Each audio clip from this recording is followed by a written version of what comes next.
Entendes o que estás lendo? O podcast que te leva através das páginas da Bíblia, livro por livro, capítulo por capítulo. Uma exposição bíblica emocionante. Aperte os cintos e embarque comigo nesta viagem.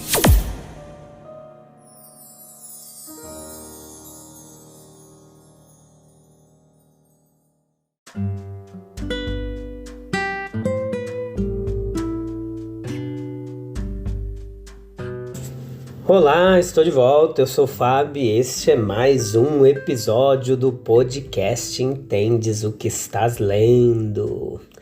Deus tem nos dado mais uma oportunidade da gente estar aqui juntinho para aprender mais um pouquinho do texto bíblico. Hoje a gente vai ver Marcos capítulo 5, a parte 3, episódio de número 460, tem muita coisa interessante que a gente vai ver. A mulher do fluxo que tinha um fluxo de sangue ali, a gente vai falar sobre Jairo nesses dois últimos episódios desse capítulo, tá bom? O que mexe com o seu coração, assim? O que você poderia dizer? Eu sou apaixonado por isso, isso mexe comigo. No meu caso, é a Bíblia, o texto bíblico, a palavra de Deus. Sou apaixonado pela palavra de Deus, assim, eu não sei, é algo difícil de explicar. Acho que tem coisas que a gente não consegue explicar, coisas que são espirituais mesmo. Só Deus saberia entender o que acontece, mas principalmente esses textos que falam de Jesus, eles mexem demais comigo, sabe? E eu queria que isso acontecesse com você, que você também passasse a se apaixonar pelo texto bíblico, que ele mexesse com você e transformasse a sua vida, não somente com as suas emoções, os sentimentos, mas com a sua alma, lá no fundo. Pode vir, como diz o escritor aos Hebreus lá, separar juntas e medulas, entrar ali no profundo, como uma espada, cortando, separando. Quem sabe Deus ouve os nossos pedidos, nossas orações, né? Mas vamos lá. Hoje a gente está aqui no Marcos capítulo 5, parte 3, episódio número 460. A gente continua a sexta temporada vendo Marcos capítulo por capítulo. Muita teologia bíblica aqui, uma exegese clara e objetiva para você. A gente já viu o livro de Gênesis, de Êxodo, de Levítico, o Evangelho de Marcos, o Evangelho de João. E tá tudo aí para você. Dá um toque no seu celular, no Deezer, na Amazon Music, na Apple Podcasts, no Google Podcasts e milhares de streamers espalhados aí, de divulgadores de podcasts espalhados por aí. Então vamos lá, a fé declarada e a fé oculta. Os dois incidentes agrupados aqui nesse capítulo, eles mostram que na vizinhança de Cafarnaum foi estabelecida a fé no poder curador de Jesus. Nem é de se admirar vendo os muitos casos de cura com os quais o povo ele está familiarizado aqui no texto. Então veja que a imagem é impressionante, tente visualizar comigo assim a imagem. O mestre, ele voltou de sua viagem através do lago, onde verdadeiramente o poder procedente dele havia saído. Até mesmo o vento tempestuoso cedeu a ele.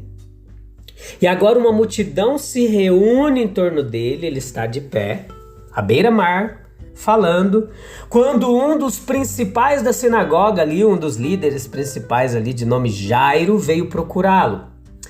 E ao vê-lo, caiu aos seus pés, suplicando por suas filhinhas, que está, segundo ele, às portas da morte, ou à beira da morte. No entanto, ele acredita que se as mãos do curador ali forem colocadas sobre ela, algo pode acontecer. No entanto, ele acredita que aquele que desejava que os filhos viessem a ele recusou-se a não ir até eles. A vida de uma única criança é preciosa aos seus olhos. Atualmente, as tristes notícias são trazidas. A tua filha está morta, Jairo. Por quê? Portanto, o mestre deveria se preocupar mais com isso. Ela já está morta. A fé do pai, ela pode muito bem falhar, pois agora toda a esperança de recuperação foi eliminada. Este homem é poderoso o suficiente na esperança para acreditar contra a esperança? Talvez não, sem a palavra fortalecedora de Jesus. Não temas, apenas acredite. Verdadeiramente a fé vem de ouvir e ouvir pela palavra de Cristo. Então, como em outra ocasião, conforme Lucas capítulo 7, versículo 11 ao 17, a palavra de comando é dada: levanta-te. E é proferida aos mortos pelo Senhor dos mortos e dos vivos. E assim a ressurreição, ela nos é apresentada aqui neste texto de uma forma, como que eu poderia dizer aqui? Ela é apresentada de uma forma como o despertar de uma criancinha. Pois em sua opinião, na opinião de Jesus, o morto dorme. Quem pode se perguntar que eles ficaram maravilhados com grande espanto? Mas este exemplo de fé aberta e declarada está para sempre entrelaçado com o exemplo de fé oculta de igual força, embora menos intrusiva, daquela mulher. A fé da mulher que estava escondida dentro de si mesma, se entrelaçando ali com a história de Jairo e sua filhinha. A engenhosidade da mulher com o fluxo de sangue apenas foi demonstrada, pois ela veio por trás da multidão e tocou em suas vestes. Certamente isso não era fé no toque, que era o suposto meio apropriado, o contato considerado necessário por muitos que o pressionavam para que pudessem tocá-lo. Isso, se um sinal adequado não era necessário, como a fé, pelo menos um declarou: mas dize uma palavra e o teu servo sarará. Toda a fé nos remédios e procedimentos dos médicos havia desaparecido do coração dessa mulher, pois ela havia sofrendo muitas coisas e em nada melhorou, antes piorou ainda mais.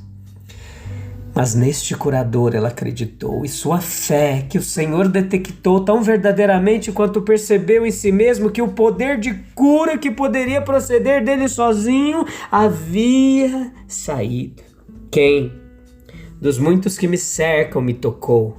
Com aquele toque de fé, a fé estava unida à humildade e à verdade, tremendo e temendo. A mulher com fluxo de sangue, ela tinha uma doença dolorosa. A mulher mencionada nessa sessão, ela tinha sofrido muito. Por 12 longos e cansativos anos, ela procurou todos os meios de cura. Sim, não encontrou nenhum. Ela sofria de uma doença dolorosa e enfraquecedora. Durante esse tempo, ela se candidatou a vários médicos, mas nunca obteve o alívio que almejava. Durante esse tempo, ela havia, sem dúvida, tomado muitos goles amargos, muitas drogas nauseantes, mas tudo em vão. Durante esse tempo, sem dúvida, ela se submeteu a muitos experimentos severos ou mesmo a algumas operações severas, mas tudo em vão. Durante esse tempo, ela gastou muito, sim, todos os seus recursos ela gastou, dizem, toda a sua vida com médicos. E isso, além de seus sofrimentos, como está implícito no elemento proposicional da palavra empregado por Lucas, enquanto Marcos nos diz claramente nessa passagem que ela sofreu muitas coisas de muitos médicos e gastou tudo o que tinha. E agora ela continua pobre, miserável como sempre, pois ela não melhorou em nada, mas piorou e nem poderia ser curada. O que ela deve fazer agora? Aonde ela irá buscar alívio? Para quem ela pode ir? Existe alguma coisa que ela ainda pode fazer ou ainda resta algum remédio a ser experimentado? Ela tentou todos os médicos, ela tentou todos os meios de cura que foram prescritos, sugeridos ou dos quais ela já havia ouvido falar. Ela, além disso, gastou tudo em busca de saúde. Ela ouviu falar de um homem maravilhoso que anda continuamente fazendo bem. Ela foi informada das curas mais maravilhosas que ele efetuou, de doenças antes consideradas incuráveis que ele curou, de sofredores quando tudo mais falhou, ele aliviou. Ela nunca o viu, é verdade. Ela só ouviu falar dele, mas e daí?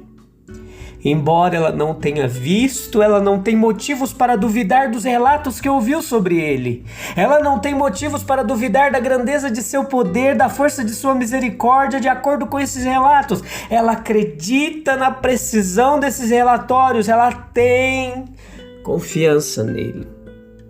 Ela se firmou na fé em seu poder para efetuar sua cura e curar sua doença. Uma dificuldade aqui se apresenta. Sua doença é peculiar, uma doença que ela reluta em mencionar em público. Ela não consegue falar sobre isso na presença de tantas pessoas. A delicadeza feminina proíbe. Além disso, era uma doença que causava impureza cerimonial, segundo a lei, de modo que seu contato, ele era contaminador. As pessoas iriam, não sem razão, repreendê-la por vir entre eles ou afastá-la deles como impura e contaminante. Um pensamento feliz ocorreu a ela, em sua posição difícil. Um pensamento que podemos considerar ao mesmo tempo como resultado de uma fé forte e a sugestão de profunda aflição. Passou por sua mente como uma ideia brilhante. Ela tinha ouvido falar que o grande médico a quem seus pensamentos agora se voltavam, muitas vezes realizava suas curas e conferia saúde apenas por um toque. Apenas um toque. Então ela infere naturalmente que se pudesse tocá-lo, mesmo que furtivamente, sua cura seria efetuada. Assim, ela concebeu a ideia de roubar uma cura. Ela pensou consigo mesma: se eu puder tocar apenas em suas roupas, ou em suas vestimentas, ou mesmo na borda da sua vestimenta, eu vou voltar a estar inteira. Nosso Senhor, nesse momento, estava a caminho da casa de Jairo, o chefe da sinagoga, a fim de curar sua filha. A multidão que o seguiu na ocasião era extraordinariamente grande.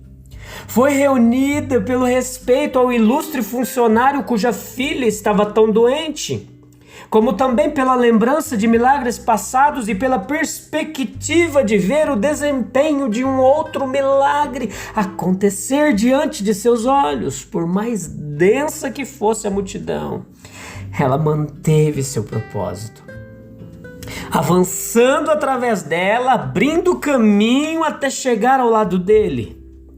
A cura foi realizada, mas a ocultação se tornou impossível. Ela atinge seu objetivo, ela toca uma parte de sua roupa e, de repente, uma estranha circunstância. Que bendito alívio ela sentiu.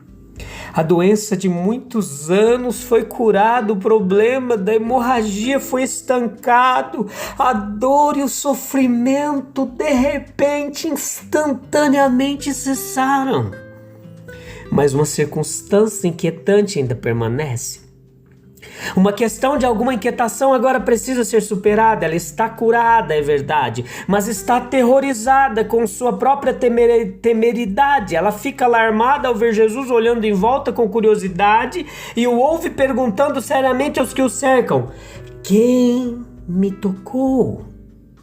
Ela sabia que seu toque era causa de contaminação pelas leis mosaicas. Ela estava bem ciente de que isso transmitia profanação cerimonial. Ela de fato apenas tocou a roupa, a borda de sua roupa. As pessoas ao lado de Nosso Senhor na multidão ficaram maravilhadas com a pergunta. Alguns estariam dispostos a dizer em resposta: todos te tocaram.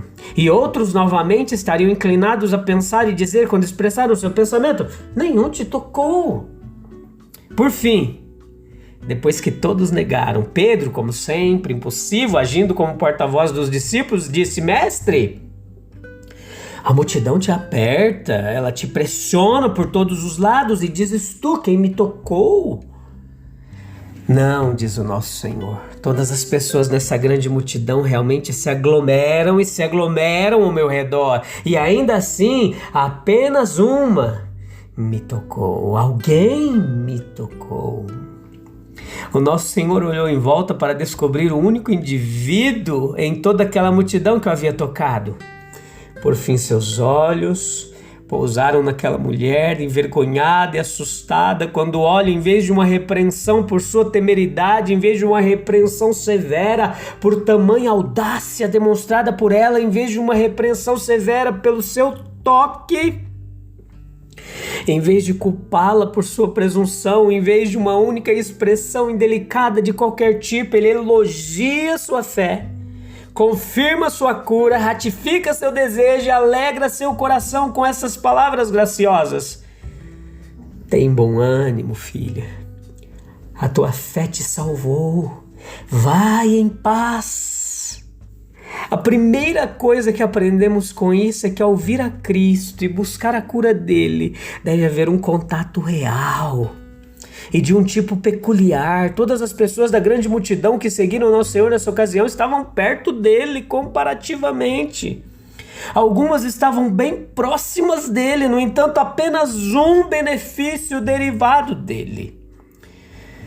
Além disso, havia vários. Dificilmente podemos duvidar naquela multidão que precisava de algum benefício temporal ou bênção espiritual. No entanto, apenas um obteve tal bênção. Havia inúmeras pessoas ao redor e em todos os lados dele. No entanto, a virtude procedeu dele apenas em uma direção. E não apenas isso. Não apenas isso.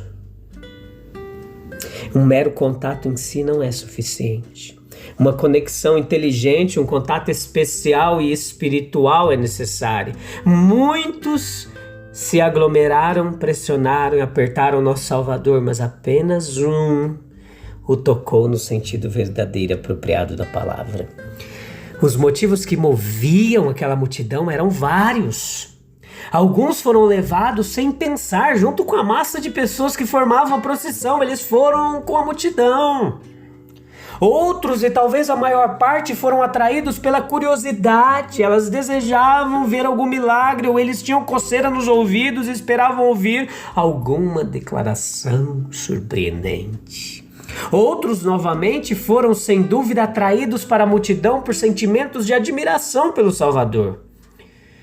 Embora vários motivos assim acionassem os indivíduos que compunham aquela multidão, as unidades que compunham aquela multidão, apenas um, ao que parece, foi influenciado pelo motivo certo. Apenas um se aproximou do Salvador da maneira certa. Apenas um, naquele momento, foi curado. Tá bom, meus queridos? A gente vai continuar no próximo episódio. Você tá pertinho de Jesus? Você está em volta dele, apenas seguindo a multidão, ou você tem uma conexão individual, única com ele? Você já tocou em Jesus, já sentiu a virtude do seu poder sair, envolver a sua vida, transformar seu coração, curar seus sentimentos feridos? Jesus ainda pode fazer tudo isso. A gente volta no próximo episódio. Se Deus quiser, um abraço, até lá. Deus abençoe, tchau, tchau.